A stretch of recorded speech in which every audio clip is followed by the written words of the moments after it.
Retired Supreme Court Justice John Paul Stevens, three names, one man, 97 years old, wading back into politics, calling for the repeal of the Second Amendment. The president firing back, tweeting this: the Second Amendment will never be repealed, as much as Democrats would like to see that happen. And despite the words yesterday of Supreme Court Justice Stevens, no way.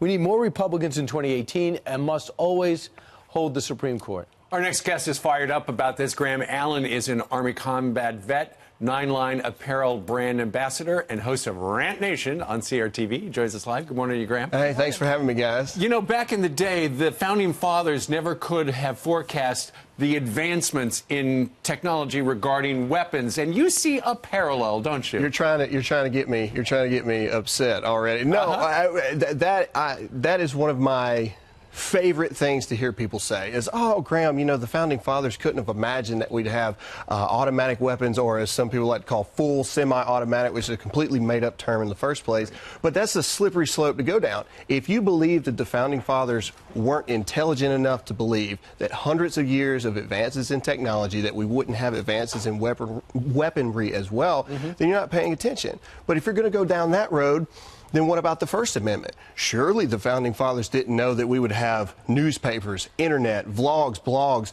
Twitter, Facebook, mass distributions of technology. Yeah. So maybe your First Amendment rights should be talked about as well. It's a very dangerous thing that we're doing right now. Very dangerous. Yeah, so I mean, this is ludicrous, isn't it? It's not going to happen. You would have to have, what is it, 2/3 of Congress would have to agree, and it would have to be ratified by 38 states. I think the biggest thing that needs to be said right now to Americans, because it's something that I don't hear enough, and it bothers me the most, it's that our rights and our freedoms as Americans are not up for debate. They're just not. Those are our rights. Those are our freedoms. Estimated 1.3 million veterans have lost their lives defending those rights and those freedoms. And the second that we go into discussions of, well, maybe we should take those away, you know, maybe it's well, too how about much. this? Well, people say like this. For example, when you get out of a car now, there's a little buzzer that says, check the rear view seat. Because so many kids, so many parents, well-meaning parents, have left their kids in the car. When you go to, there's airbags, so when you drive a car, you might be able to survive. If there were things that could be done with the Second Amendment to make it safer, are you for that? Adding and expanding upon a freedom is completely different than having a conversation that reduces a right and a freedom. I don't think anyone is against having conversations of how can we expand or improve or add to freedoms that we already have. But when you start having discussions that take away, that's when you're going down the wrong path. When it comes to gun control, then what are you for?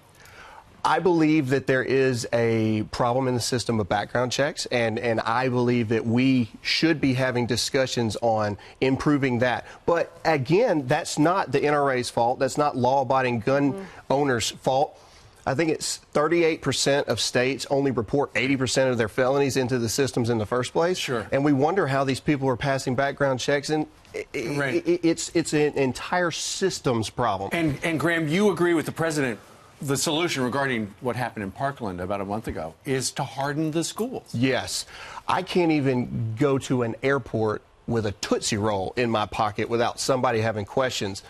But yet these people that have these ill intentions to harm others can just get into a school, walk around like they still are in the school with weapons on them in the first place. I don't think anyone is arguing the fact, how can we protect our children better? How can we protect our churches better, our hospitals better? No one's arguing that. Everyone's for that. Everyone. Absolutely everyone. The president's for raising the age on rifles. He was open to that. Now he said he got big pushback on that. How do you feel about rifles like handguns go to the 21? I think that, again, that's a very dangerous slope. If you're old enough to join the military and go fight in a war with even higher power capacity weapons than we're talking about in the first place. Exemptions for people in the military? Well, no, I think it's a very dangerous slope. If 18's too young to own a rifle, then how long before we start having conversations of, well, maybe 18's too young to vote? Well, you're right about the too young to drink. Slopes, a lot of them. Graham, thank you very much for joining us. Thanks, Graham. Thank you guys. Thank you guys. That was a pretty good rant, as rants go, right? I appreciate it very much. Thank you.